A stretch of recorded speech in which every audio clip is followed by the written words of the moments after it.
and to our children and public. ಇದು ನಿರಂತರವಾಗಿ ನಡ್ಕೊಂಡು ಬರ್ತಾ ಇರ್ತಕ್ಕಂತಹ ಒಂದು ಕಾರ್ಯಕ್ರಮ.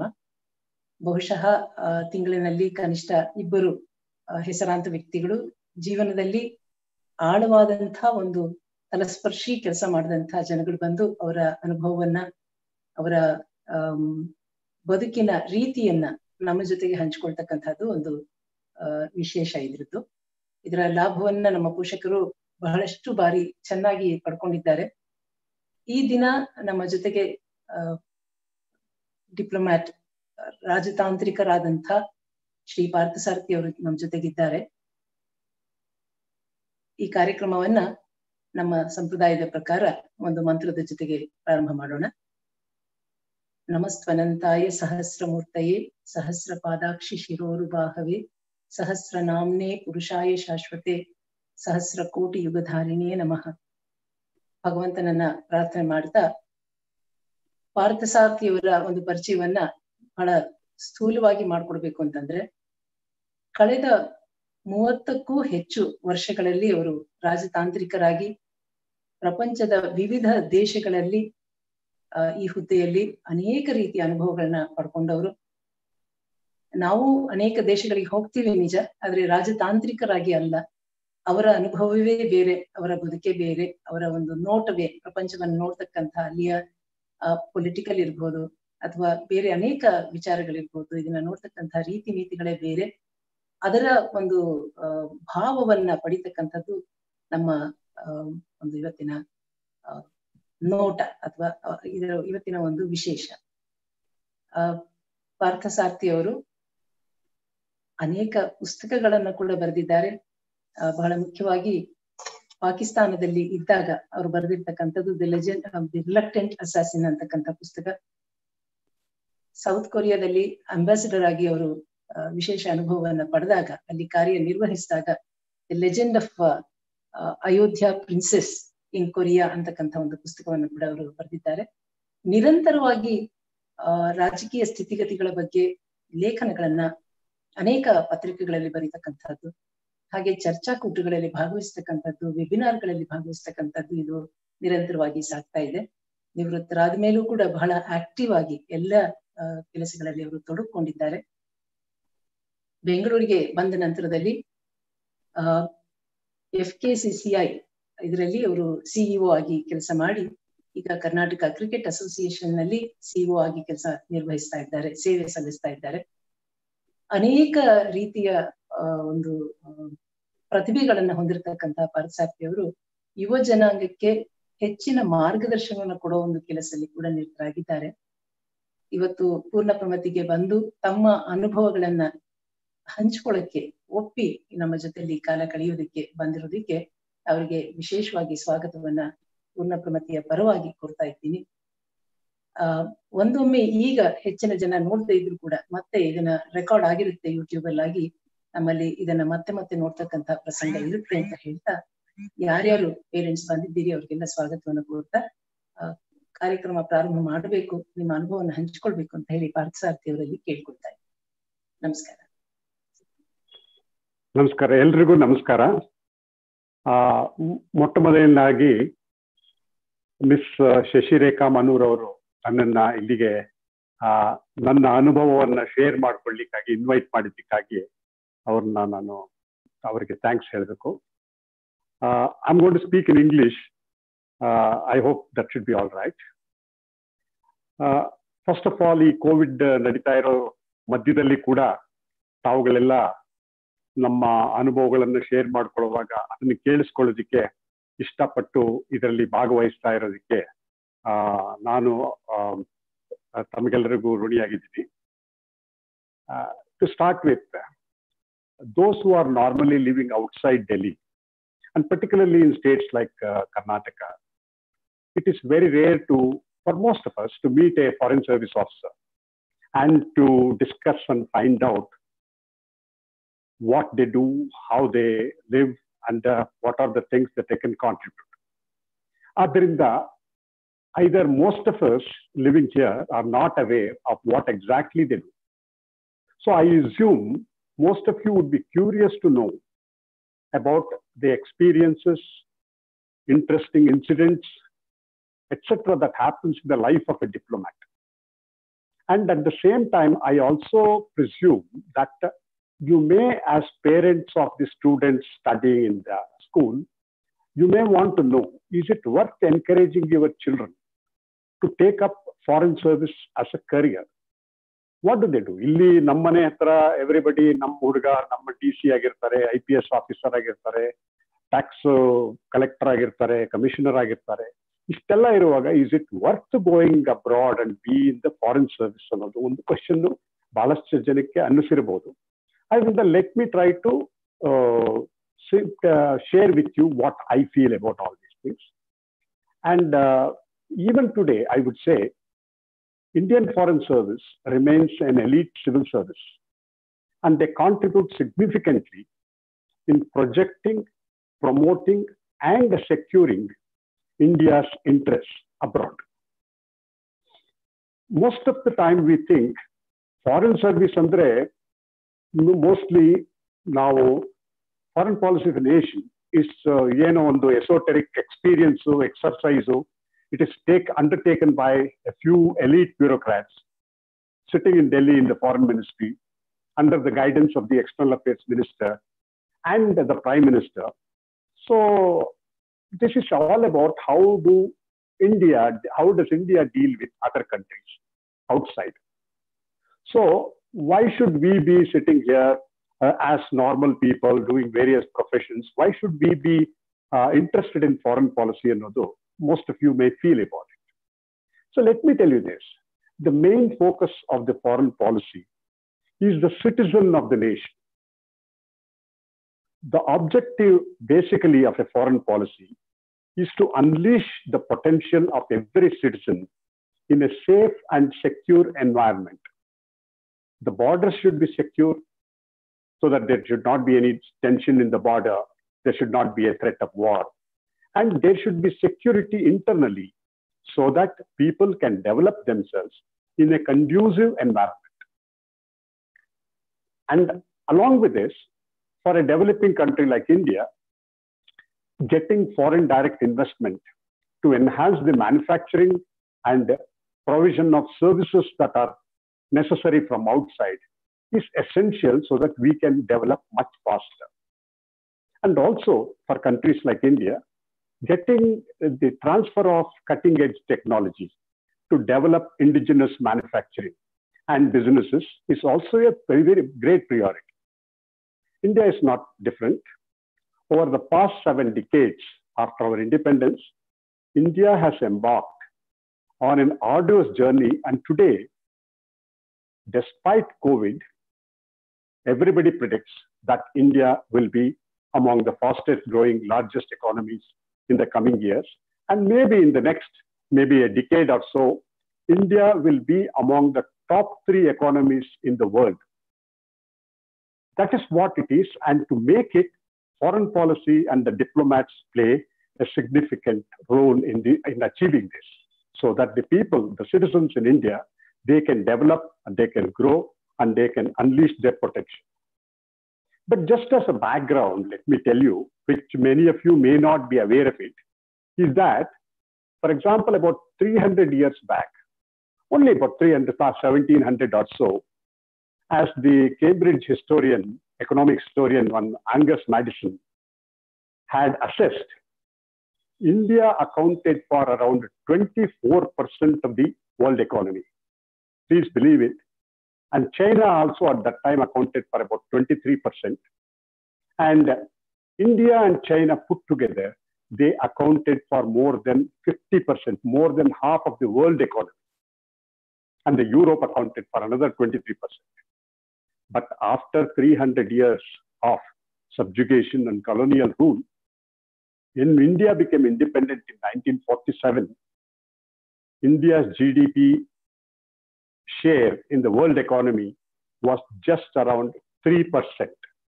Can you just imagine, when we started after independence, we were a poor country, really a very poor country.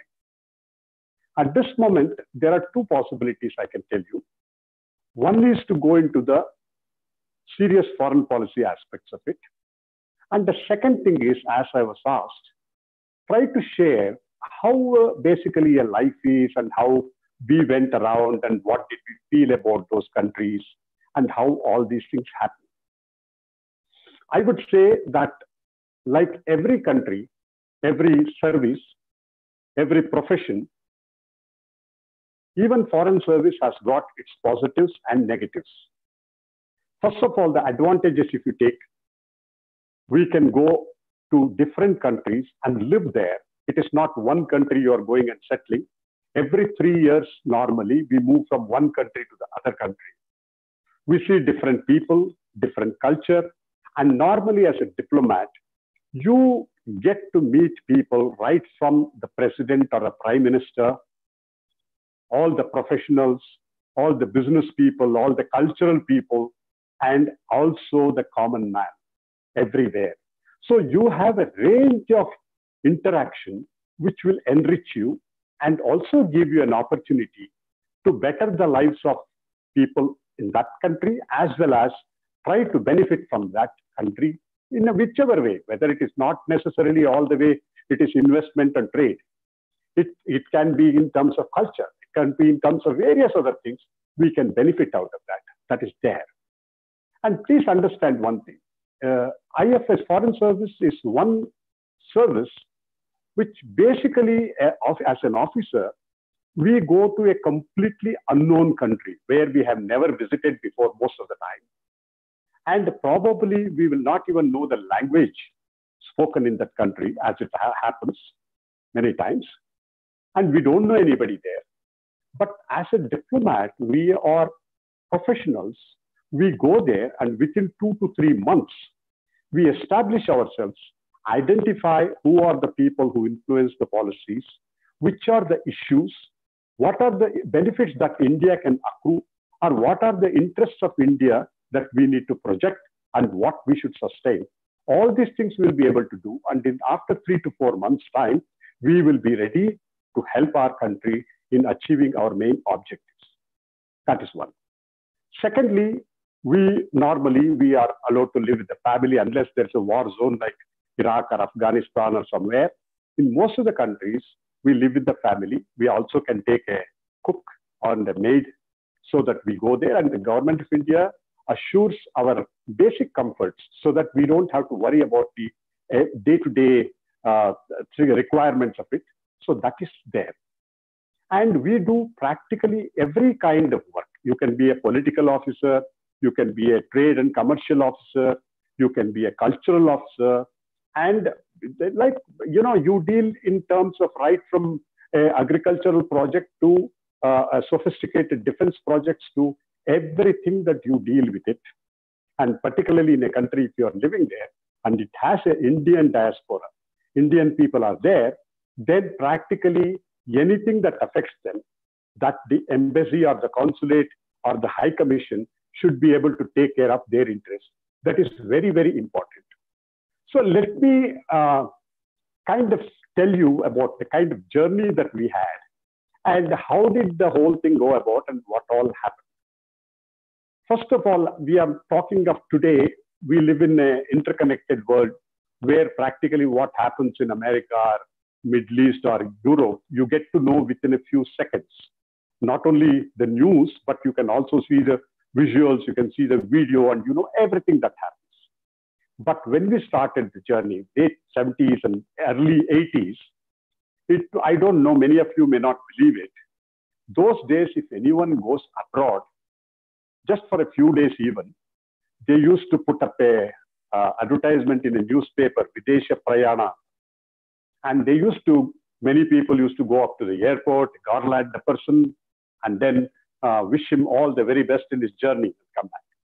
So the communication was one of the major problems that we had at that time. And also, we should know that India at that time also, relatively a very poor country, we were not able to contribute or support, extend support to many of these countries in terms of financial and other areas. So because of that, and Europe, which had, after the World War, after being 30 to 40 years it had developed very well, and they were the kind of things, America and Europe were the things that we used to look up to. And if you see a white man, anybody for that matter, we used to assume that they must be superior. At the same time, they also looked at India as somebody, a poor country from which somebody has come. You know, that is the kind of a situation we were there.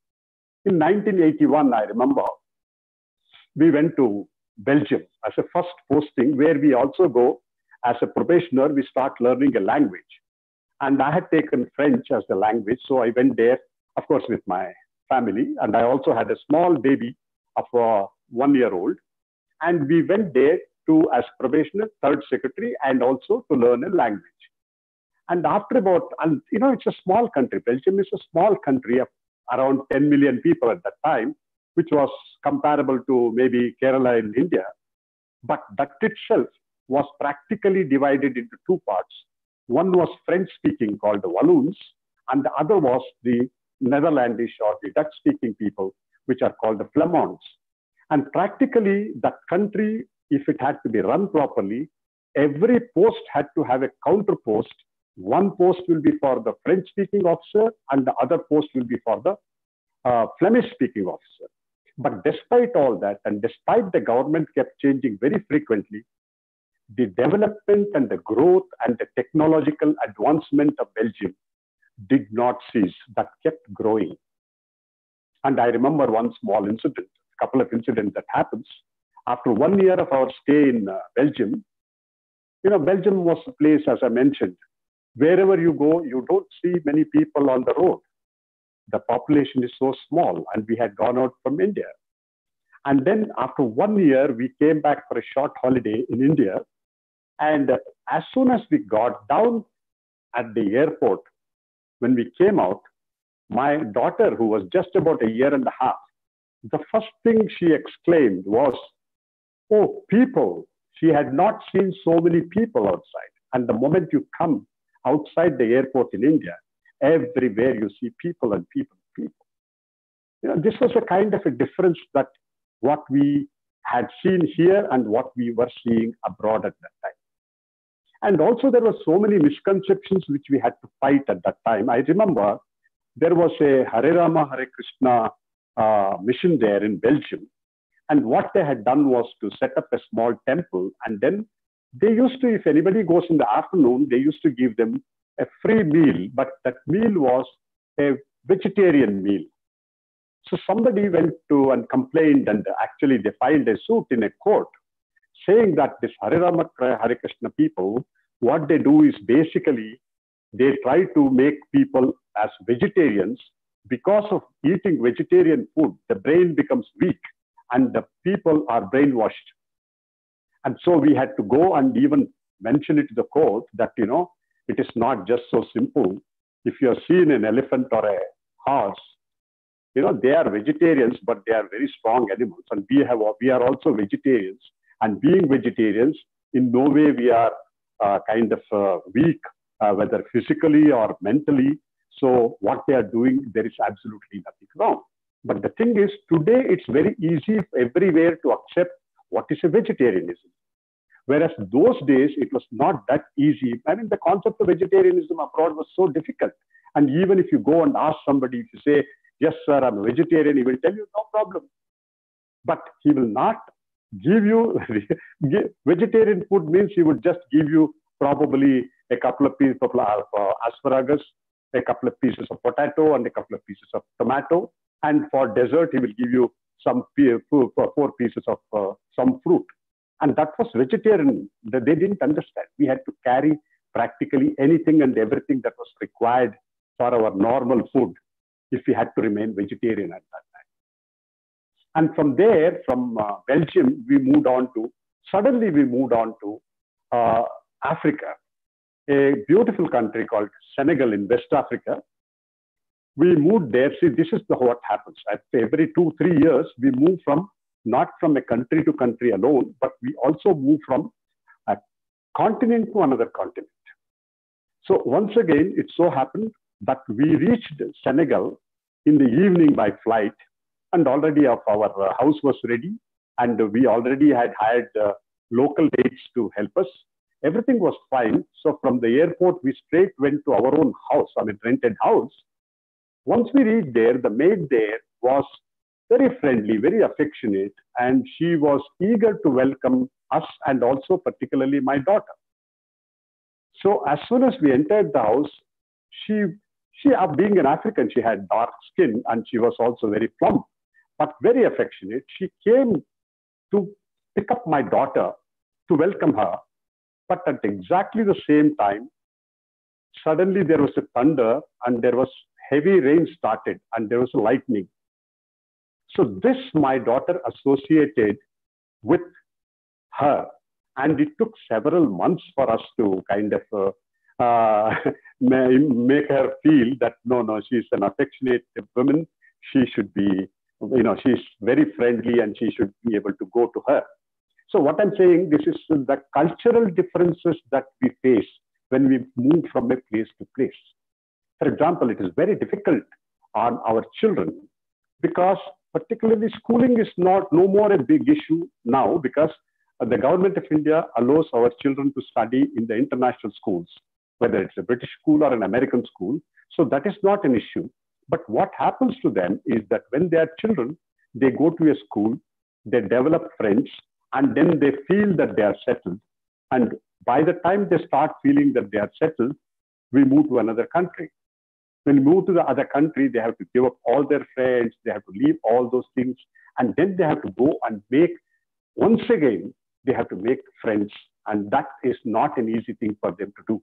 In the whole process, what happens? They often feel that they don't belong to any particular place. That is a very important sacrifice one has to do if you're in the foreign service. But at the same time, after many, many years, you will also realize because you have lived in different countries, you have interacted with many people of different cultures and different genders, with all that kind of a thing. So when they grow up, they are so confident and they can interact with anybody on equal level, and they are how do you call that? Their life skills have been developed, so they can be comfortable on their own. That's what happens. So then from, in Africa, this was another country where we had a lot of goodwill in terms of, they used to talk about Gandhi, they used to talk about Nehru, they will talk even about Tagore and all that. But the problem was, these were the countries which were needing financial assistance. They needed technological assistance. They needed various other support for their country to develop. And India was not in a position to provide any of these things. So we had to practically work on the basic goodwill that existed and also interact with the locals, interact with the people who are there. And if you, by chance, if there are Indian origin people, Indian diaspora is there, we have to deal with them and then maintain your relationship. That was another thing that we used to have it. And it was not an easy thing at that time. But today it's a much different thing. India spends billions of dollars every year for that matter. And we give it to African countries. And we invite people from there, many of them, we give them scholarships and then we educate them here. We put them into skill development schools, etc. And we develop so many projects there. So today it's much easier, but those days it was not an easy thing for any diplomat to go and maintain and promote the relationship, promote India's interests to ensure their votes and their cooperation and their support in many of the things that we were trying to do. That was the thing. And then we came back, and then after that, we went to, we went to Pakistan. And in Pakistan is a country which was a part of India, which is now separate. And after 71, as you know, the East Pakistan became Bangladesh and the only West Pakistan remained. But there, our experiences were, it was very, very interesting in the sense, people are so nice. It's the same people which were part of India before. So people are so nice and friendly to you. And particularly if you know that you have come from the southern part of India, they don't associate you with anyway with Kashmir. So they think that you are a separate group at this thing on this side. So, for example, we used to live in a huge house in Pakistan, in Islamabad, the capital. So just about 200 meters from there, we used to have a market. And if you go to the market, I had seen it myself. You go there and then suddenly you see that somebody, the shop guy is selling a particular product to a local Pakistani, let's say for 100 rupees. And he has sold it and the person has bought it and you know the value of that is 100 rupees. And then you go there and say hello and then you inquire about that product. He will tell you, oh, Janab, please come here and done all that. And then he will tell you, 80 rupees, you please take it. So you say, you just now you sold it for 100 rupees and you are now telling us 80 rupees only. He says, sir, aap to mehman hai, you are our guest. You are coming from India. So for you, it is 80 rupees only. Please take it. So if you say, oh, sorry, I just came for a walk. I didn't even bring money now. I say, so I'll come some other time and buy it. He will say, Arey sahab, paisa kisi ko chahiye abhi. You know, please, I don't need money now. Please take it. Next time when you come, please give the money. You know, that is the kind of a thing on the one level, at the level of people, this is what used to happen. And we really enjoyed their warmth and friendship. But at the same time, we also had the other problem that if there is somebody who becomes a little friendly, who talks to us and does it, next day you can see that probably he's been called in for interrogation and probably he may even go for jail. For example, we remember my wife wanted to, she decided that she will drive the car and she took the car once. And the moment she took the car outside the house, there were 5 cars, believe me. All the 4 sides, there was a car in front and the back and the 2 sides of that, because the roads are very broad in Islamabad. And there was a lead car. And they will travel at the speed of 2 to 3 kilometers per hour. That means my wife is sitting in the car alone, and all around she is surrounded by cars with people sitting with Kalashnikovs or the other weapons sitting there. You can just imagine how nervous it would be.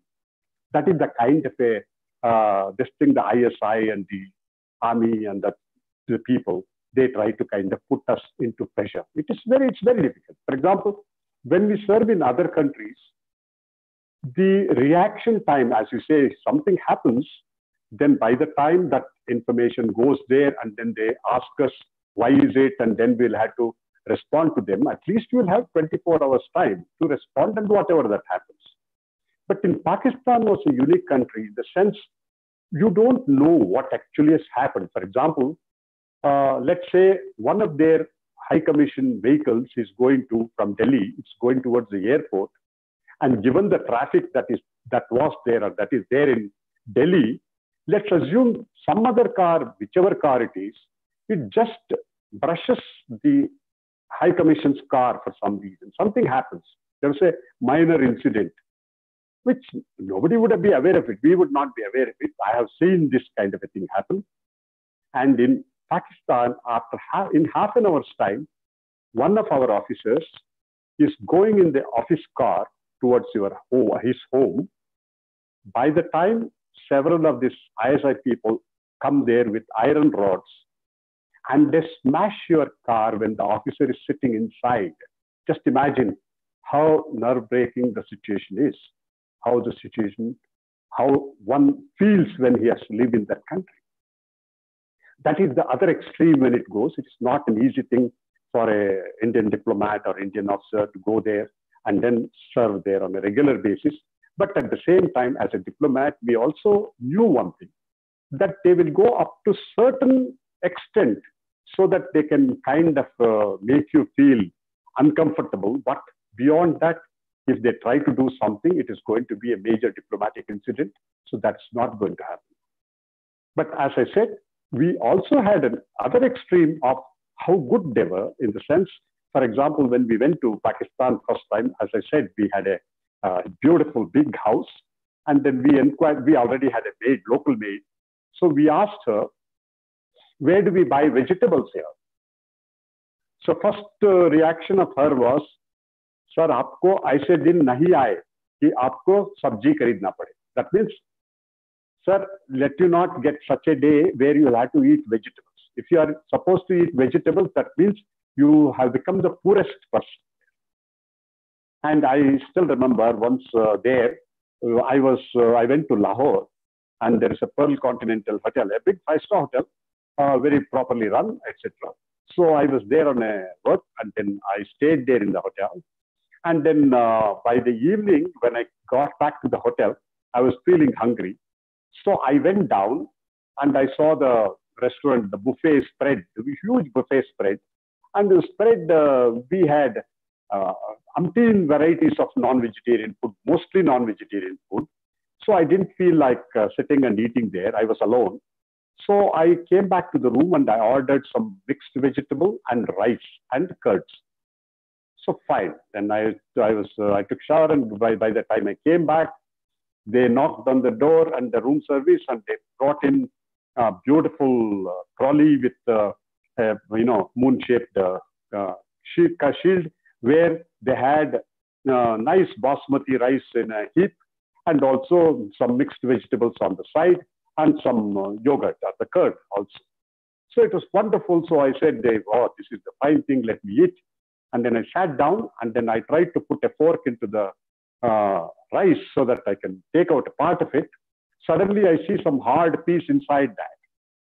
And I tried to see, and inside the rice was hidden a large piece of chicken. So I was surprised as to what it is. So then I called the room service, and then I told, what is this? I ordered for plain rice, and you have given me chicken in that. He says, sir, you are our guest, so important guest, sir. So the owner of the hotel said that we cannot just give plain rice. So we have put chicken into that. Please, no charge for that, sir. That kind of a thing keeps happening.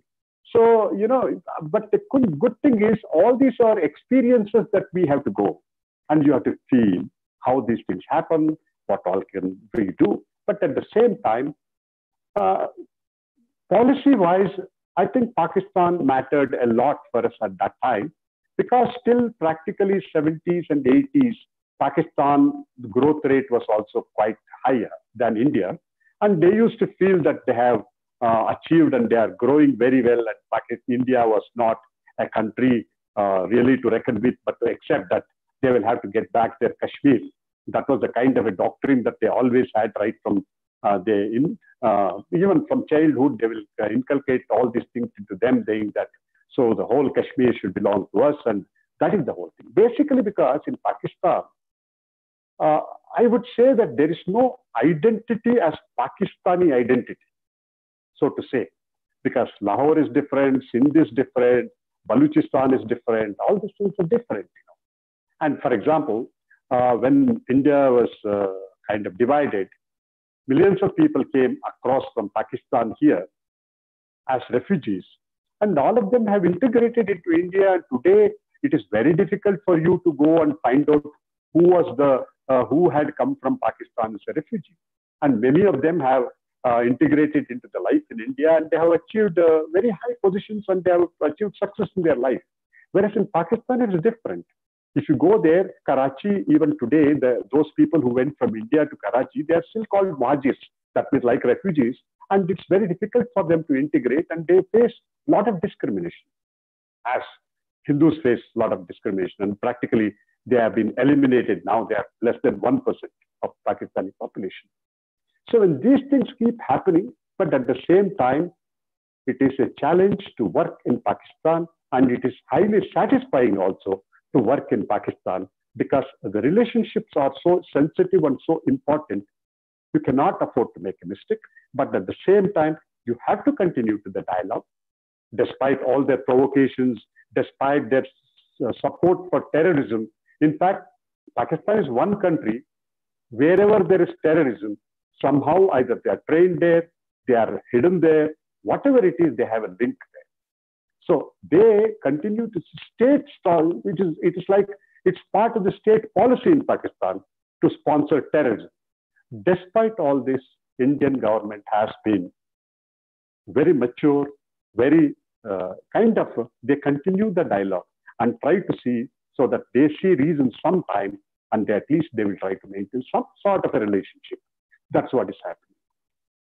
And then we went to, let's say, in somewhere around 96, 98, 99, we went to Belgium. In Belgium, it was another story because by the time Indian foreign policy had taken some important turns and major changes had been done. See, early in the 1947, our main policy goal, foreign policy goal, was non-alignment because we did not want to join either the Soviet bloc or the bloc led by United States. We wanted to remain independent and we wanted to maintain our sovereignty. So we kind of started non-aligned policy, and then we tried to stay on our own. Then later, of course, after the 1962 war, 65 war, 71 war, and all those things happened. By 80s, what happened was, in 80s, Soviet Union started collapsing. Our trade, which depended largely on Soviet Union, that started collapsing. Our once trade collapsed, our foreign exchange reserves came down, and it was becoming very difficult for us to maintain or even service our commitments abroad vis-a-vis the funds that we had borrowed. So in 1991, we practically had just enough money, some $1 billion, just for 3 weeks of imports. So we were really in dire straits. At that time, when Mr. Chandrasekhar's government came in 1991, if I recollect correctly, so because we didn't have any foreign exchange to service the debt, we tried to go and borrow money from IMF or even UK or somewhere, which was not possible. And we had to go and practically pledge 67 tons of gold that we had. So after that, what happened was India realized that this kind of a foreign policy is not possible in a unipolar world.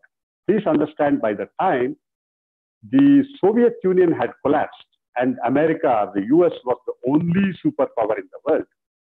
So Russia and other countries which are part of the Soviet Union started suffering severely, and India was in dire straits. And so we had to start changing our policies, major policies, where we had to understand various things like, one, we had something called socialist republic. So we used to focus more on socialistic policies, which we had introduced in our constitution in 1976. But after the collapse of the Soviet Union, socialism was no more the dominant ideology. So capitalism and globalization were the two things that became very important, and India had to respond to it, and India had to start following that policy. And then India also had believed for a long time that our political relations are the most important with any country, and if our political relations are fine, then our economic relationship and all other things, commercial relationship, would follow that. But in a capitalistic world where trade and investments were of prime importance, we suddenly started realizing it is our commercial and trade relations which are very important. Once we have that better, because of the mutual interest that we develop in that, our political relations will automatically become much better. So that is another change that we did. And the third thing we understood was non-alignment. India was one of the leaders of non-alignment with Nehru and everybody there, even Mrs. Gandhi being there. So we thought that the non-alignment which had served us so far is not going to serve us further, because there was no great non-aligned against whom? Earlier there were two blocks. Because there were two blocks, you could go and say, okay, I'm neither here nor there. Based on merit, I will decide which policy I should support. So I will remain independent. But the moment one bloc fell, it was only one other country. So the non-aligned lost its force, momentum, or even its importance. So once it happened, so what we started to think at is we started diversifying our relationship with many other countries, including France, Germany, and various. And more importantly, we even started establishing diplomatic relations with Israel. Till then, Arab world was our, like a most important partnership was with Arab world, and we used to deal with it. And we were not in good terms with Israel. But whereas once this thing happened, we didn't have diplomatic relationship with Israel, and we realized that was also important for us. And then Mr. P.V. Narasimha Rao, who was our Prime Minister at that time in 91, 92, then what he did was he initiated what you call the Look East policy. It was not just Europe, it was not just neighboring countries, it was not just America, but mostly Look East policy. Whereas the ASEAN countries, Korea, Japan, all these countries, we started actually look towards them and establishing more and more relationship. So we had started all these things, but by the time we went to, and India's growth rate had started growing more than 5%, which was much better than, much more than what was earlier assumed as the Hindu growth rate of 3%. So in 1998, when the then Prime Minister Atal Bihari Vajpayee, he decided time has come for a large country like India that we should be an unambiguous nuclear power. It is essential, time has come. In fact, I don't know, many of you may be aware that way back in 1974, India had conducted a peaceful nuclear explosion, and we had the ability to weaponize the nuclear capabilities. However, because of international pressure and various other things, India did not have the courage to go and announce to the world that we have the ability to make nuclear weapons. But in 1998, Mr. Vajpayee, he said, okay, time has come. People cannot ignore such a large country like India. And so they went and they conducted this nuclear explosions. The moment it happened, practically right from Europe to Japan to America to everybody thought that as if India has committed a major criminal act and all support should be withdrawn and sanctions should be imposed and various things, etc. I still remember I was in Belgium at that time, and including the European Parliament and all the governments, they used to tell us, no, you are becoming nuclear. You can't do this. It's against nuclear proliferation. You are getting into all these things. You are not even signed the Nuclear Proliferation Treaty. So unless you try to sign this and undo whatever you have done, so we will not provide you any support. So it was very interesting and very difficult and challenging time for all of us as diplomats. But we used to quietly go and kind of make them understand. So whatever you say, we listen. We understand. But at the same time, we also watch what you do. For example, Europe had the nuclear umbrella. When they had the nuclear umbrella provided by the United States and that the group of NATO, so then because you are comfortable and you are living, you can always try to preach others. So if you didn't have this, and on the other side you had Russia and other countries which you considered as the hostile powers to you, then you please talk to us. But I think what happened was two important things happened after that, 1998. One was, as our Prime Minister Vajpayee had predicted, it is not easy for any country to ignore such a large democracy of more than 1 billion people. And secondly, one more important thing that started happening was the IT revolution. As the IT revolution started taking place, then a lot of Indians started going abroad, originally to fix the so-called Y2K problem. Everybody thought the year 2000 arrives, then most of the computers will stop working because it was figured only for up to 1999. So because of that, Indians started going abroad, and Indians' growth rate started becoming more, Indian visibility became more abroad and all that. And within about 4 to 5 years, as you can see, that practically 7 years, I would say, in 2005, India was able to sign a peaceful nuclear agreement with US. And it was supported by many major countries, including South Korea, including Japan, Australia, and most of the other countries supported us. So because of that, what happened? One major thing that happened, I would say, is that by signing this peaceful nuclear agreement for using nuclear power for peaceful purposes, it did not mean for us that India can get people abroad from America or Japan or anybody to come and set up nuclear power plants in India. That was not the intention even. The main thing was we used to be kind of looked at as people who cannot be trusted, to whom you cannot give them dual use technology or the cutting edge technology. But by signing this peaceful nuclear agreement, the great thing that India achieved was that India was able to go and sit on the same table where all the major powers sat. And we were trusted, and we could get technology, and we could get various other cooperation and support from other countries. And India became a part and parcel of the kind of the world leaders, so to say. That's what happened. For example, after that, I was posted as ambassador to South Korea. This was yet another thing. That is when it happened. I was there when this peaceful nuclear agreement was signed with America.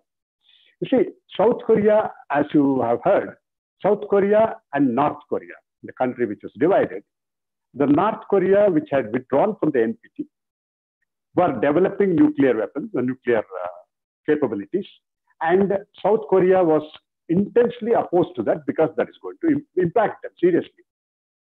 And what we were expecting their support, South Korea's support, was to support us by not signing the NPT, but at the same time, we wanted South Korea's support for this nuclear agreement and for facility in the nuclear suppliers group, etc., etc., which is the most difficult thing to achieve. But I would say that we were able to go and we were able to convince the South Korean government, and they supported us wholeheartedly. These are the kind of achievements that you will always remember throughout your life. In fact, when I was in South Korea, just before going there, I realized that South Koreans, of course, the whole Korea, but South Koreans had a legend. They used to believe, and they still believe, of course, that a princess from Ayodhya went to Korea 2,000 years back. And at that time, she married a prince, Kim, called Kim, who had descended from heaven. So they got married and they created an empire, Khmer Empire. And so many of the today, almost 7 million Kims believe that they are descendants of this Indian princess from Ayodhya. So I thought that it's a great opportunity.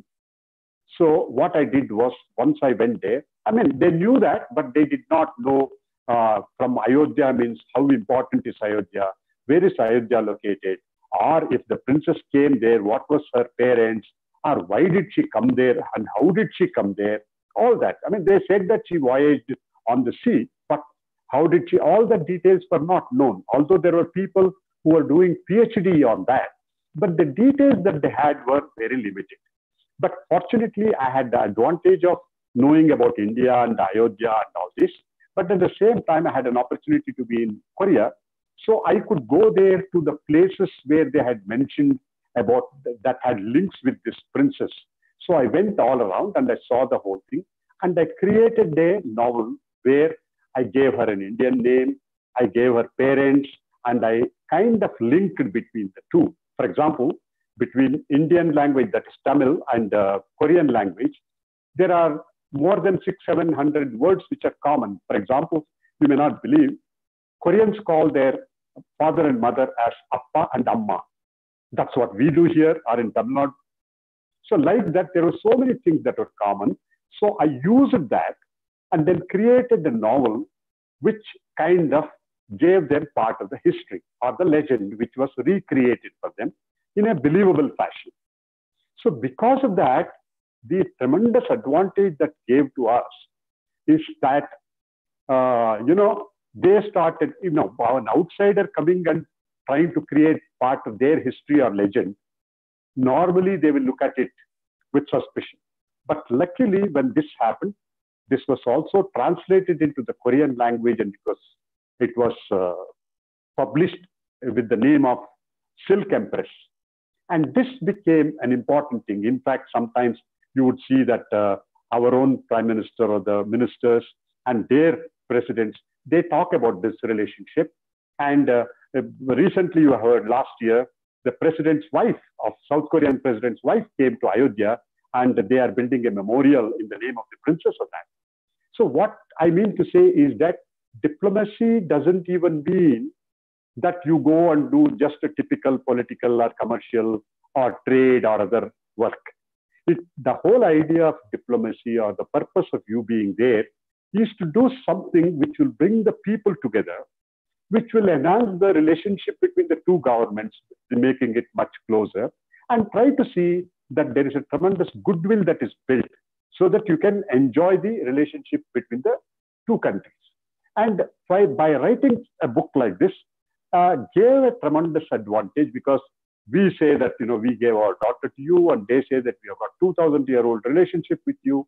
And this was another advantage that we got, so that we could go and improve our relationship much higher. And our relationship today with South Korea is very, very close, I would say that. And afterwards, of course, we are reaching the time. I would say that I should stop in the next 4 to 5 minutes, I would say. So basically, this is what happened. And then finally, we moved to, we could have gone as ambassador to anywhere in Europe or elsewhere, but we decided to go to San Francisco as the consul general, because there we had so much, you will not believe, just the California. If you are the consul general in San Francisco, you look after the entire West Coast, almost 13 states. And there just one state like California, the California GDP is practically same as the GDP of the entire India. And in California, which is known as the innovative hub of the world, that you have so much of innovation. All the major companies, whether it is Google or the Facebook or the Microsoft. Microsoft is, of course, in Seattle. And so many things are there. Business is there. Innovation is there. IT hub is there. Stanford University is there. Berkeley is there. University of California is there. Practically, you have anything and everything that you can think of. And more importantly, you have a large Indian community, which is very highly successful there. And there are billionaires who have achieved so much there, and that is there. So to go there and interact with them and create a kind of a goodwill, tremendous goodwill, so that these are the people who will act as the bridge between India and America in projecting and promoting India's interest itself, and it was another challenge which we were able to do. For example, a lot of people come from here. For example, in the 80s when we went abroad, it was like it was such a great privilege for somebody to travel abroad. But today, if you take it, there are lots of people here whose children are all abroad. They stay there. So most of our parents, they happily, the moment children are settled there, they go there. And they go, and the moment they go there, and then they go on a trip to see the sightseeing places, whether it is Niagara, whether it is the Yellowstone National Park, whether it is something else, they go there and spend time and come back. But unfortunately, what happens in most of the time, what they do, they go and see what it is and come back. But the interaction with the local people there, interaction about trying to understand their culture, trying to see what are the positives and negatives. These are the things which still elude most of our people who go there as tourists, or even those who go and stay with their children, even for 4 months, 5 months, 6 months at a time, because they can stay up to 6 months, they stay there. But even if they stay there, most of the time what happens is that they just stay there out of their comfort zone, out of their environment which they are used to in India. They stay as though it is almost like, I would say, that they're forced to stay there, and they enjoy how beautiful the country is and they come back. But still, the effort that most of them have to make to interact with the local people, understand their culture, etc., those are not easy. That's why I thought I will try to explain what is happening with you. But at the same time, I have not touched the serious foreign policy aspects with regard to what is happening with China at this moment, what is the trade war that has gone on between China and America, what is happening, the elections in this thing, and more importantly, the Middle East, how the things are happening. There's wars going on, and then there's potential wars looming, and so many other things are happening. And in the neighborhood itself, Indian neighborhood itself, while we thought that the neighborhood first policy of Prime Minister Modi, that all the people who are surrounding us should be much closer to us. At the same time, China is trying to use something called a string of pearls policy, where they are trying to encircle India, but India is countering it, and we are trying to open out and then trying to develop much closer friendship with them again, once again. So all these things are happening. So I think I have come to almost 1 hour. So I think I'll try to stop at this. So any other questions or any other thing that you would like to know, rather than me telling you what I know and I wanted to tell you. It's not easy to compress everything within 1 hour. But if there is something you would like to know, I'll be very happy to try to provide you an answer with. Thank you so much.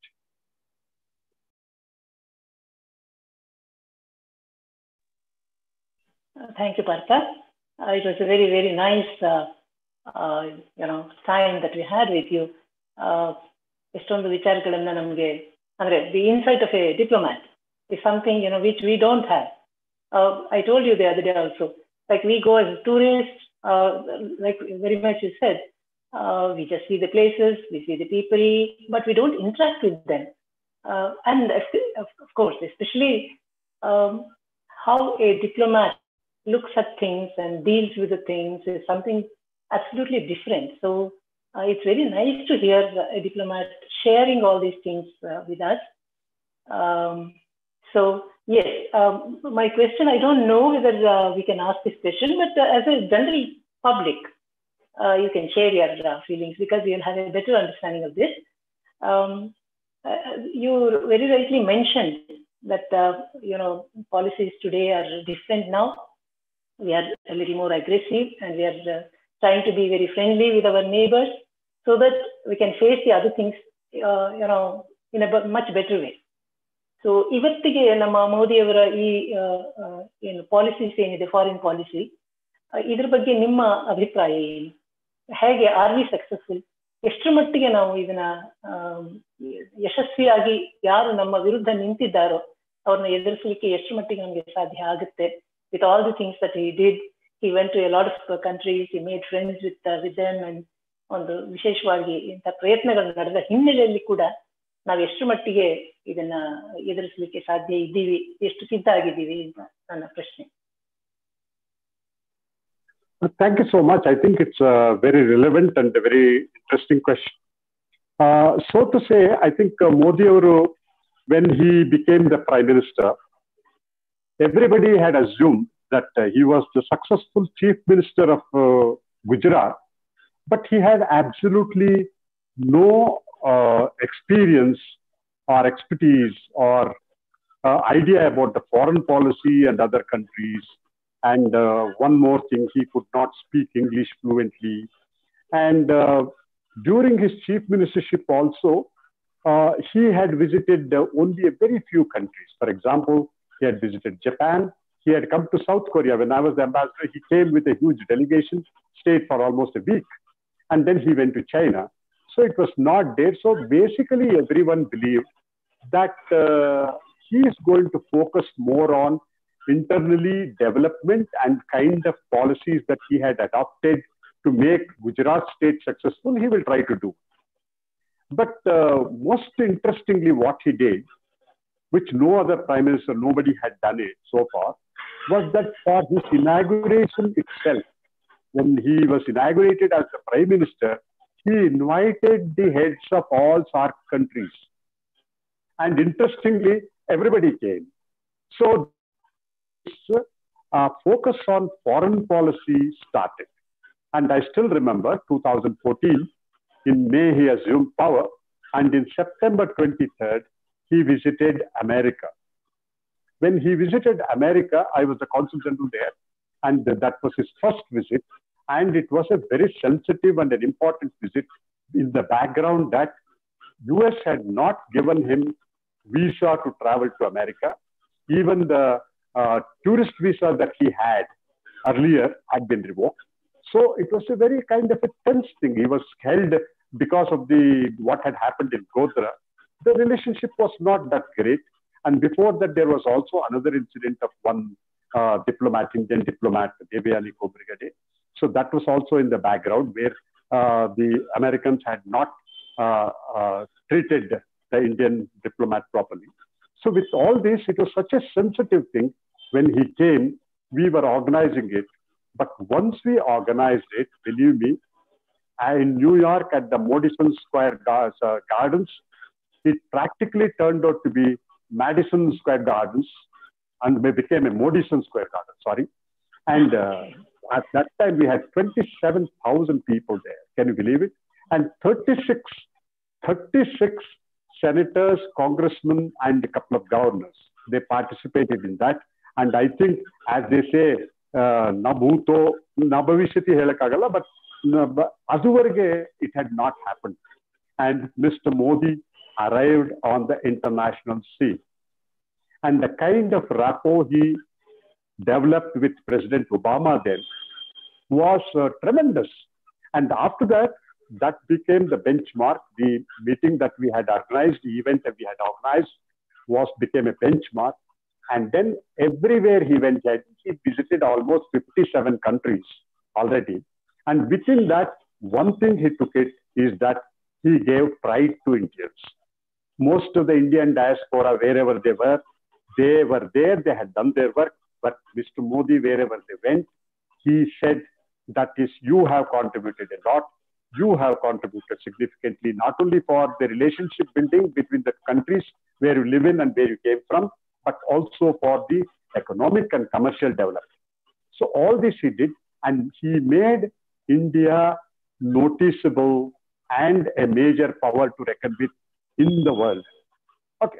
Apart from that, how far things are successful is something which is very dynamic. For example, China had gone and pumped in so much of money in Maldives, and they had created almost like a negativity against India. They had gone and invested the billions of dollars in distinguished Sri Lanka at the Harbantota, developed a port, developed everything, and they had kind of made them as a client state. So all these kind of things had happened, but now we are once again, we are having good relationship with Sri Lanka. We have got a great relationship with Maldives. So we have wonderful relationship with Bangladesh now. With Bhutan, when we said, can you believe it? This is again another thing which had not happened. For example, 1962 war, when it happened with China, at that time it was not a war which involved Navy or Air Force. It was just the army, but the Indian army had not even expected that there will be a war. They didn't have right weapons. They didn't even have proper clothing at that high altitude and temperatures. So it was like for China, it was a walkover, and for India, it was a total humiliation. But 3 years back in Doklam, I don't know, many of you are aware, it was a disputed territory between Bhutan and China. And suddenly Chinese arrived in Doklam and started building a metallic road. Saying that, disputing, there is something called a tri-junction where India, Bhutan, and China meet. And they said that should be at a different point. If India had allowed them to construct that road, metal road, by now they'll be almost 10 kilometers down the line, and they will be looking at what you call in India, there's something called a chicken neck area, which joins the main part of India towards the East India, near the Bangladesh, Assam. So there they would have come almost close to artillery firing. So there is something which was of great importance strategically for us. And Modi stood strongly, and our troops went there, and we said that, sorry, we will not allow you to do that. So, and then finally China had to withdraw. And it is not only something which India achieved by saying that we will stand up to you and we can do that, but most importantly, please understand, China has dealt badly with all the Southeast Asian countries, and they have practically occupied the entire Southeast China Sea, South China Sea, as you call that, and they claim sovereignty over that. So everybody was looking to someone who can stand up to China, because China has become quite powerful now, and they want to impose their will over the world, around the world. So India stood up, and India did that. And once again, now when there is a border LAC at the line of actual control, when they tried to again cross over that, India stood up and they said, sorry, this will not happen. We will not allow it to happen at any cost. And we have strengthened the border areas, and we have even mobilized the troops and the support system, everything, to deal with China, even in the lowest temperature that are going to come in the winter. So one thing that has happened is that India is a power to reckon with. India is there and everybody understands. That is part one. Part two is the moment China tried to do it now, including America, including Europe, including Middle East, many countries have supported India, and China understands that the international opinion is with India today. And everybody is blaming China for that. So this kind of an international support was not there before. So I would say that whenever we talk of the foreign policy, it's a dynamic thing. It keeps on moving from one to the other.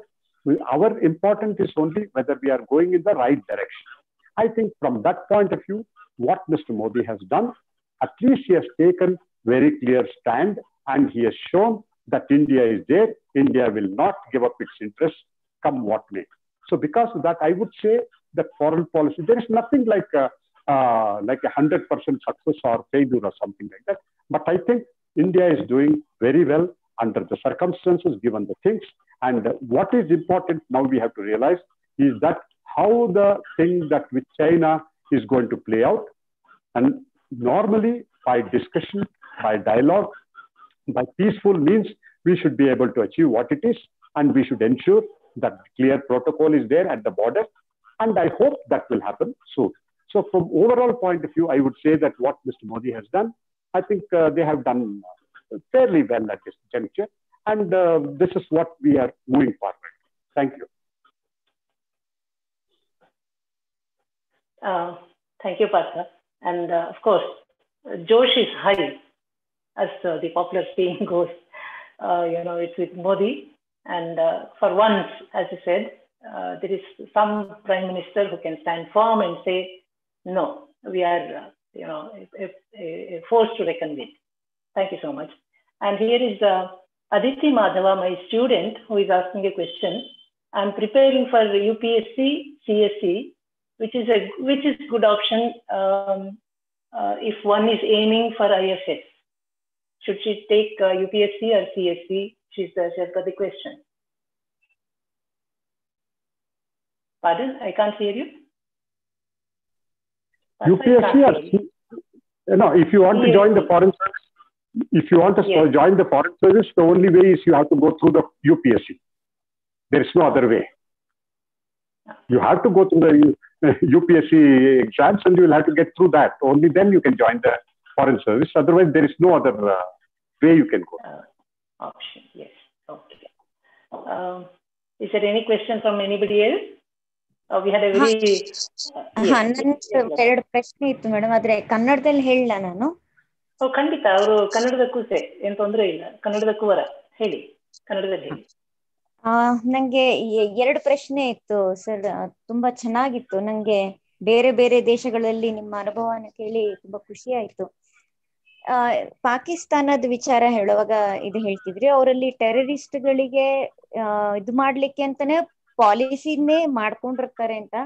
ಈ ಮನಸ್ಥಿತಿ ತಲುಪುವಂತೆ ಏನ್ ಮಾಡ್ತು? ಯಾಕೆ ಟೆರರಿಸಂನ promote ಮಾಡುವಂತಹ policy ಒಂದ್ ದೇಶ ಮಾಡುತ್ತೆ ಅಂದ್ರೆ ಯಾಕೆ ಹಂತಕ್ ಹೋಯ್ತು? ಏನದಕ್ಕೆ ಕಾರಣ ಇರ್ಬೋದು? It's a very interesting question. I think I'm glad that you asked this question. I will take about 4 or 5 minutes to explain to you. I'll tell you what it is. See, Pakistan ಒಂಥರ ಇಸ್ಲಾಂ religion ಮೇಲೆ base ಮಾಡಿದ್ವಿ ಅಂತ ಹೋದ್ರು. ಅದಾದ್ಮೇಲೆ ಏನಾಯ್ತು, ಅವರು ಪಾಕಿಸ್ತಾನ ನಮ್ಮ India ದೇಶದ ತರ it did not become A great democracy. Most of the time it was ruled by there army rule was there for a much longer time, till 80, 85, 90 whatever.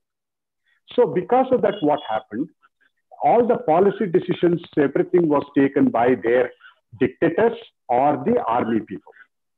By the time after 80 happened, then they slowly started becoming poorer compared to other countries. And at the same time, they had to get money and they had to do something. But at the same time, their hostility to India was such. They had to get something called strategic depth. Andre, ಆ ಕಡೆಗೆ depth ಇರಬೇಕು, ಏನಾದ್ರು ವಾರು ಅದು ಇದು ಆದ್ರೆ ಅಂದ್ರೆ ಅವರು ಅಫ್ಘಾನಿಸ್ತಾನ್ ಮೇಲೆ ಅವರು ಕಂಟ್ರೋಲ್ ತಗೋಬೇಕು ಅಂತ ಮಾಡ್ತಾ ಇದ್ರು. ಆವಾಗ 1980s ಅಲ್ಲಿ ಏನಾಗಿತ್ತು ಅಂದ್ರೆ 2 ಬ್ಲಾಕ್ ಇತ್ತು. ಸೋವಿಯತ್ ಬ್ಲಾಕ್ ಒಂದು, ಕಮ್ಯುನಿಸಂ ಇನ್ನೊಂದು ಕ್ಯಾಪಿಟಲಿಸ್ಟ್ ಬ್ಲಾಕ್. ಸೊ ಅಮೆರಿಕ ಅವ್ರಿಗೆಲ್ಲ ಬಹಳ ಹೆದರಿಕೆ. Whatever their fear was communism will spread ಅಂತ. Once communism spread ಆಗೋಕ್ ಶುರು ಆದ್ರೆ they will occupy more and more countries. So it so happened Soviet Union came and occupied Afghanistan.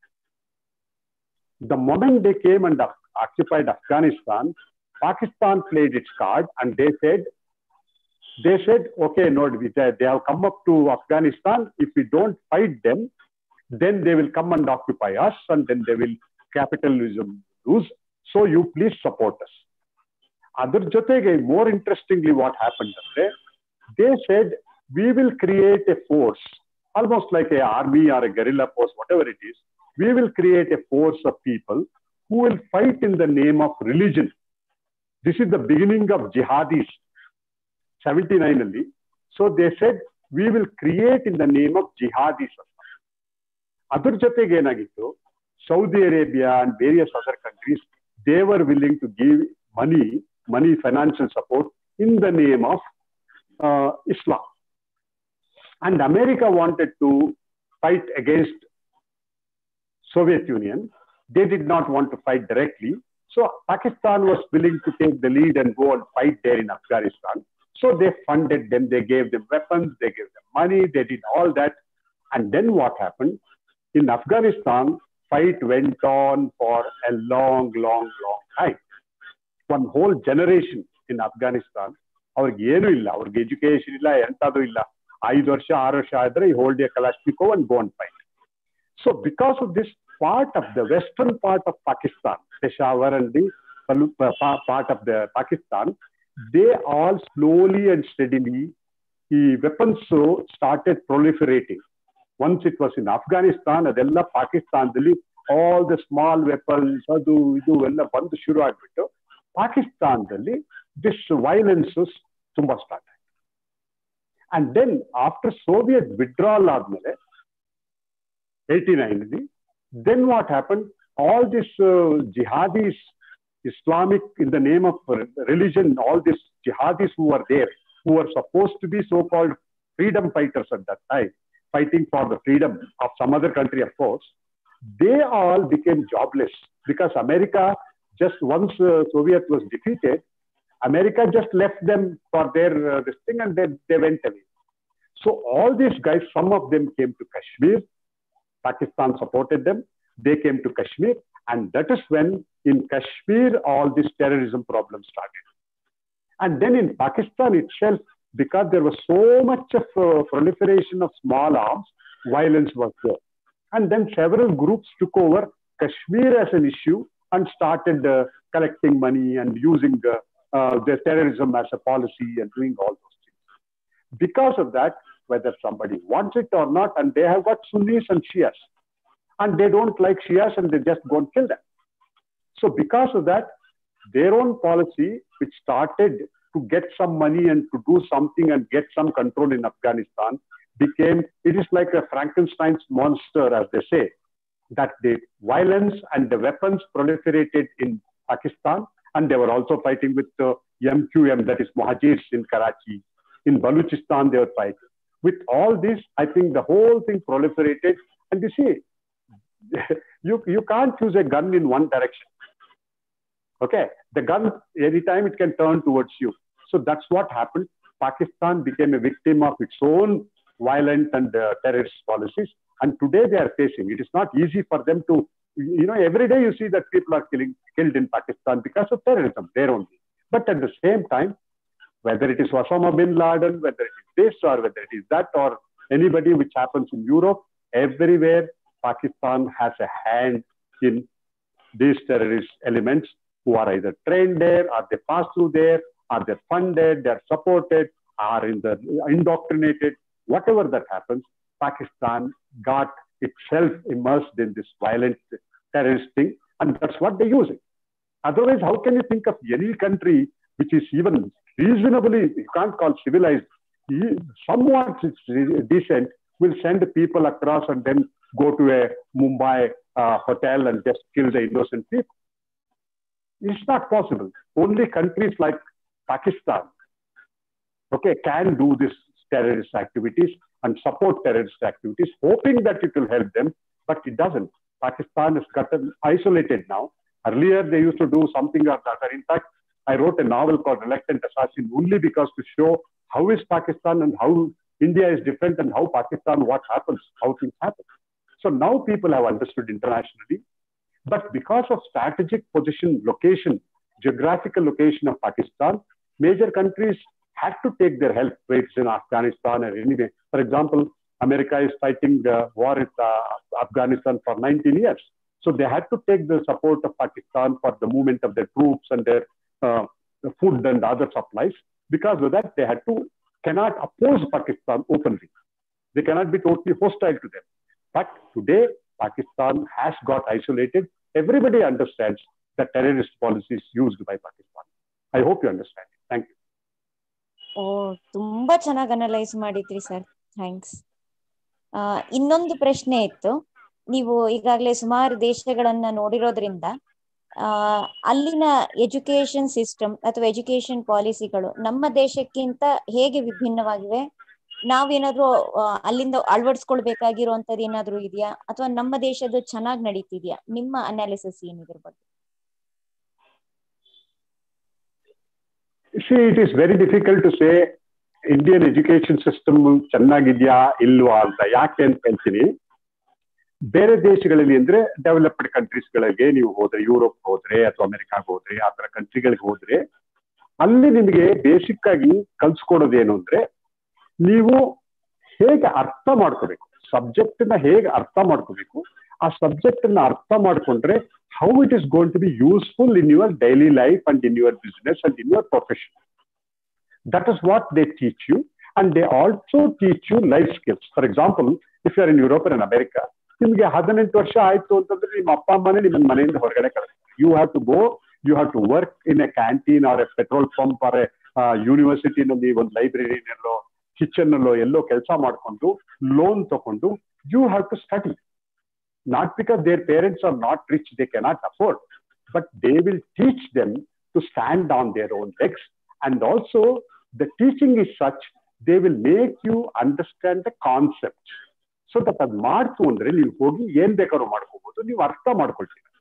ಅದಕ್ಕೆ ಇವಾಗ for example somebody PUC level ಅಲ್ಲಿ ಇದ್ದಾನೆ ಅಂತ ಇಟ್ಕೊಳ್ಳಿ, ಯಾರೋ ಹುಡುಗನೋ ಹುಡುಗಿನೋ ಸ್ಟೂಡೆಂಟ್ ಅಮೆರಿಕಾದಲ್ಲೋ ಯುರೋಪ್ ಅಲ್ಲೋ ಎಲ್ಲಾರು, ಏನು what are you going to do ಅಂದ್ರೆ, they will tell you what they are not going to do, but they will not know or decided what they are going to do. So they will go try it and then finally decide what they love to do. That is what the difference in education system there. But whereas in India, 5 ವರ್ಷದ ಹುಡುಗಿನ if you ask what is you going to do, she will tell you I'm going to be an engineer, I'm going to be a doctor, I'll do computers. Just because parents in India would like to live their life or dream through their children. Just because ಪಕ್ಕದ ಮನೆ ಹುಡುಗ engineering ಮಾಡ್ಬಿಟ್ಟು communication ತಗೊಂಡ ಅಂದ್ರೆ ನಮ್ಮ ಹುಡುಗನು ಅದೇ ತಗೊಂಡು. Okay, that is one part of it. So already when you are a child, you have decided what you will become. But fortunately in India, children believe that, go, struggle, everything they do, and most of them achieve. Whether they like it, they enjoy it or not, they will become that, and they feel that they are successful. But unfortunately, they may not enjoy that. For example, I did my engineering. Because everybody did engineering, I also had to do it, I did it. But I didn't want to remain an engineer. But how many people get that kind of an opportunity to do something else in India? I don't know. It is like they will do something because somebody has told them, or they have decided early, they will continue and they will earn money and they think that they have succeeded in life. Okay, that's one thing I feel difference. Second thing is, in India, I know people, somebody, a friend's granddaughter, she got 93%. okay, in particular competitive exam. And I thought that her parents will be elated and thrilled, but no, they were very annoyed because the neighboring boy got 94%. So this girl, after achieving 93%, had to feel as if she has failed. See, Indiaದಲ್ಲಿ, we have to understand one thing very important. Parents have to understand one thing very important. It is not the final marks that decide. It is not that only those who do engineering or medical or something like that, they are going to have a life. Please, this mindset has to go in India. Today is not like what was 20 years ago, where we had to study something important so that we get a job and then somehow or the other exist. Today's children live for at least 100 years. They have to experiment, they have to try, and they have to do something in their life what they love to do. That is the only way people will be happy and people can succeed. See, today it is not difficult for anybody who is reasonably educated to get a job, some job or the other, and to live their life. Living the life is not important today. What is important today is that, look, any of you who is listening to this talk, understand that you are probably among the top 5% of the people in the entire world. You are fortunate you are able to get education. You are fortunate you are living a peaceful life without war and violence and all that. You are fortunate you can pursue something that you want to do. But please understand, you have one life, and that life you don't want to do just because somebody else did that. You don't want to do and get through that and throughout your life continue to do that. No, please don't do that. Please do something which you love to do. And the ultimate thing is important in your life is, because you are privileged, can you bring smile on two other underprivileged people, underprivileged children in your life? If you can achieve that, if you can live your life the way you want, you achieve something and then you go and do that, I think that is what you need to do. But that should be the education system in India. But unfortunately, we believe in producing matchsticks in the same class, whether bright or not. We want everybody to become like the same matchsticks. But what do? Then you expect that they should do something fantastic in their life. How can they do that? You are making them exactly like all others, and then you expect that they should achieve something. So please, I think it's high time parents particularly should do that. That's one. And secondly, most importantly, I will tell you all the students that most of you can achieve more than what you believe you can achieve. You can achieve much more than what you can even dream of. Dr. Kalam used to say, dream, dream, dream. So that once you have dreamed, then it becomes thought, it becomes action, and you achieve that. I would tell you something. You can only dream of something which you know or which you have heard of. You cannot dream of something which you don't know. But you can still achieve something which you don't know. For example, when I was a child, I didn't know that somebody called an ambassador existed. I could not have dreamt of it. But as you go along, your aim, goal should also keep increasing. And most parents will tell you, oh, don't take that risk. Maybe you will fail. It's all right. Nothing happens if you fail. But unless you take the risk, you cannot achieve more than what you think you can achieve. So my suggestion, my request to all the parents and also the students is that do not limit yourself to doing what you think you can do. Please go ahead and try it out. And I'm sure each one of you will do much more than what you or your parents think you can do. Thank you. Thanks a lot, sir. Partha, 5:30 can we take A little more time? ಇನ್ನೆರಡು ಪ್ರಶ್ನೆ ಇದೆ ಇಲ್ಲಿ. Partha? Sorry, I muted it. I can hear it. Yeah, you can do that. Okay. Yeah. ನಮ್ಮ ಅದಿತಿ ಮತ್ತೆ ಕೇಳ್ತಾ ಇದ್ದಾಳೆ, ನನ್ನ question ಇದ್ದದ್ದು ನಾನು UPSC ತಗೊಳ್ಬೇಕು IFSC ಅಂತ ಹೇಳಿ, ಒಳ್ಳೆ ಆಪ್ಷನ್ಸ್ ಯಾವುದು ಅಂತ, ಗುಡ್ ಆಪ್ಷನಲ್ಸ್ ಯಾವ್ದನ್ನ ತಗೊಳ್ಬಹುದು ನಾನು UPSC ಗೆ ತಗೊಳ್ಳುವಾಗ ಅಂತ? Good option or a bad option, there is nothing like that. But still, because UPSC pass ಮಾಡಬೇಕು ಅಂದ್ರೆ you don't have to be a genius. Only thing that is more important is you should have self-confidence. You should persevere with it and you should wholeheartedly work for it. ಅದು ಮಾಡಿದಾಗ ಯಾವ subject ನಿಮ್ಗೆ ಇಷ್ಟ ಇರುತ್ತೆ ಅದನ್ನ ನಾವು ಎರಡು important. Number one, I think there are so many studies that have been made as to which are the subjects which are kind of scoring subjects ಈಗ ರೀಸೆಂಟ್ ಆಗಿ, whether it is anthropology, whether it is geology, whether it is psychology, something like that. Anybody will tell you, a small group will tell you as to what kind of subjects people are taking more and more. In fact, the new trend is that they take the Kannada literature here, because the Kannada literature, if you take it, you can also study, and also because it's evaluated by the Kannada people, they will think that you are from Kannada and you will get better marks. Something like that, they are always there. For every person, there is no which are the subjects, because then everybody will take only those two subjects. It is not like that. But first of all, you should be interested, and then you just check around with all other friends and others. They will tell you now, in the last 2-3 years, 4 years, there are normally 4, 5, 6 subjects which many people are taking and succeeding. It's a very easy thing to say that, let's say you take the top 100 people and see which are the subjects they took. And if those subjects, if you are interested and if you are willing to do that, that's a subject you can take.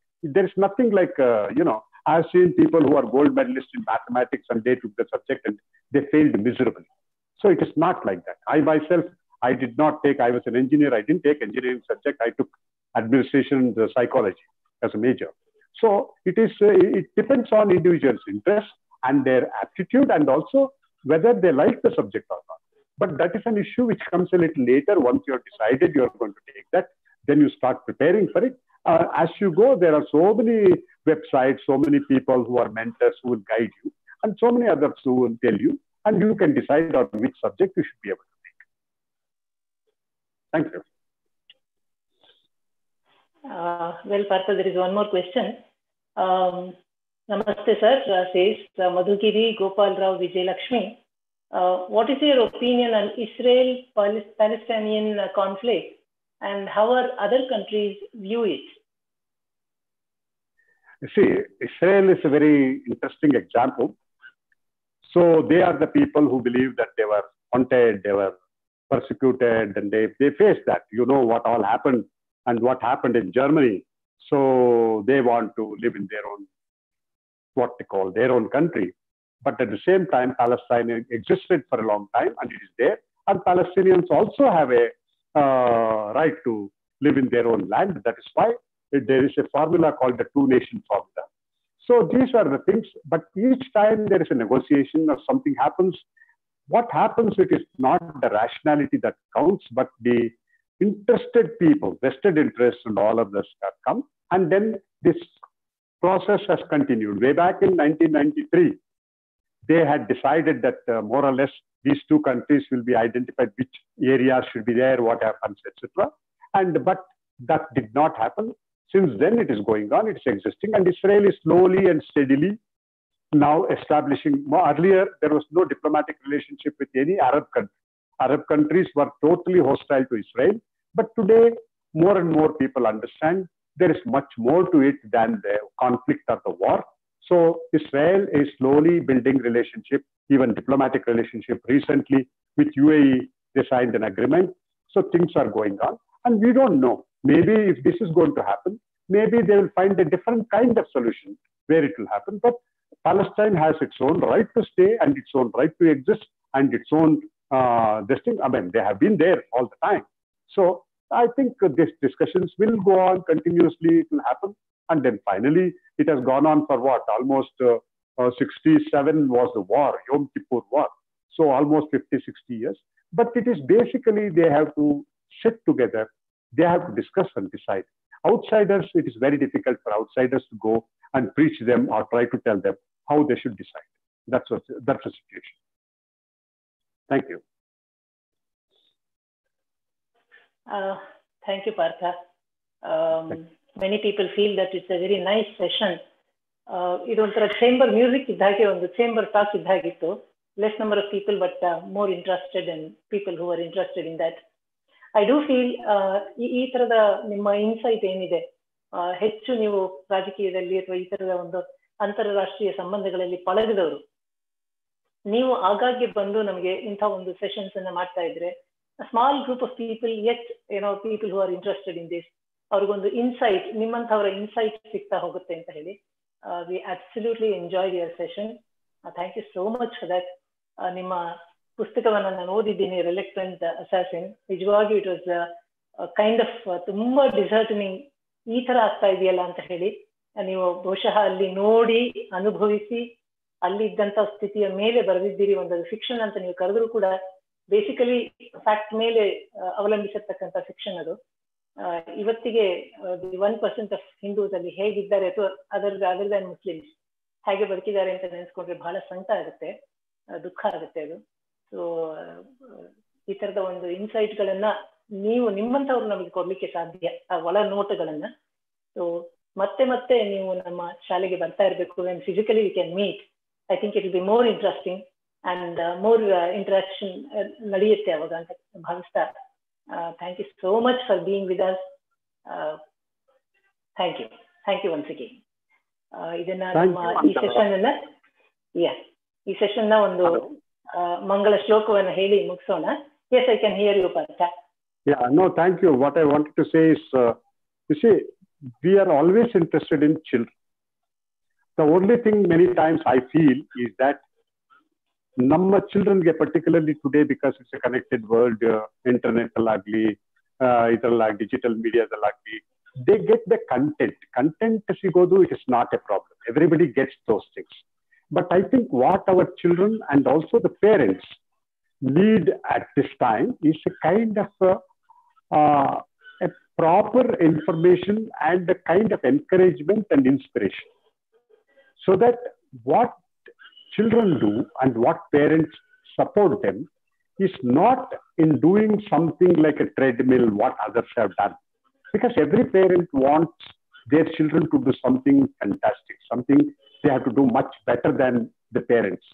But what we need to inspire them is that they should on their own try to go and achieve much more and in the right direction. What they should do, many people don't know.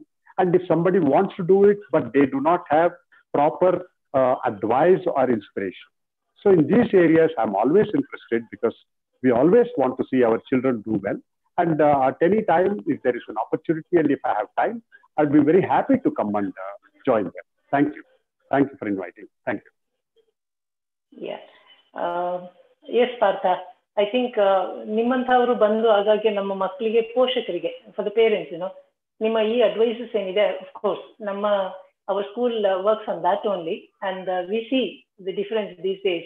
Now when we do orientation for the parents, ಈಗ slight change ಇದೆ parents ಅಲ್ಲಿ, attitude ಅಲ್ಲಿ. ಇಲ್ಲ, this should not be done, ಮಕ್ಕಳಿಗೆ ಒಂದು freedom ಕೊಡಬೇಕು ಅಂತಕ್ಕಂಥದ್ದು. Yet we are not in our school but in other schools generally marks oriented education ನಡೆಯುತ್ತೆ. We would definitely welcome people like Partha to come and interact with our children, so that ಅವರಿಗೆ ಒಂದು ಗಟ್ಟಿ ಆತ್ಮಬಲ ಬರುತ್ತೆ. ನಿಮ್ಮಂಥವ್ರು ಹೇಳಿದ್ರೆ, yes we have to choose our own ಇದು ಅಂತ ಹೇಳಿ, ವಿ ಕಾಲ್ ಇಟ್ ಸ್ವಧರ್ಮ. ಪ್ರತಿಯೊಬ್ಬ ಮನುಷ್ಯನಿಗೆ ಒಂದು ಸ್ವಧರ್ಮ ಇರುತ್ತೆ, ಅದನ್ನ ಮಾಡಿ ಅಂತ ನಮ್ಮ ಇನ್ ಪೂರ್ಣ ಪ್ರಣತಿ ವಿ ಆಲ್ವೇಸ್ ಟೆಲ್ ದಟ್. ಅವ್ರಿಗೆ ಮಕ್ಕಳಿಗೆ ಅದನ್ನ ಎನ್ಕರೇಜ್ ಮಾಡ್ತಾ ಇರ್ತೀವಿ. Please do come, spare your time for our children. ಖಂಡಿತ ನಿಮ್ಮಂಥವ್ರು ಮುಂದೆ ನಿಂತ್ರೆ ಅವ್ರಿಗೊಂದು ಆದರ್ಶ. ನಾವು ವೆರಿ ಅನ್ಫಾರ್ಚುನೇಟ್ಲಿ ಇವತ್ತಿನ ಸೊಸೈಟಿಲಿ ನೋಡಿ, ನೀವು ಹೀಗಾಗಬೇಕು ಅಂತ ತೋರಿಸುವಂತ ಆದರ್ಶ ವ್ಯಕ್ತಿಗಳು ಕಡಿಮೆ ಇದ್ದಾರೆ. So if people like you come and stand before the children and talk to them, encourage them, I think ಬಹಳ ದೊಡ್ಡ ಎಫೆಕ್ಟ್ ಇರುತ್ತೆ ಅದರಲ್ಲಿ ಅಂತ ಹೇಳ್ತಾ, and lot of our parents are thanking you for a very good webinar, very good sharing your experiences. So thank you so much, Partha. ಒಂದು ಶ್ಲೋಕದೊಂದಿಗೆ ಈ ಕಾರ್ಯಕ್ರಮವನ್ನು ಮುಗಿಸೋಣ. ಸರ್ವೇನ ಸುಖಿನಃ ಸಂತು, ಸರ್ವೇ ಸಂತು ನಿರಾಮಯಾಃ, ಸರ್ವೇ ಭದ್ರಾಣಿ ಪಶ್ಯಂತು, ಮಾ ಕಶ್ಚಿತ್ ದುಃಖ ಭಾಗ್ ಭವೇತ್. ನಮಸ್ತೆ, ರಾಮ್ ಎಲ್ರಿಗೂ. Thank you so much, Partha. And my love to Geeta. Thank you. Thank you. Leaving. Thank you.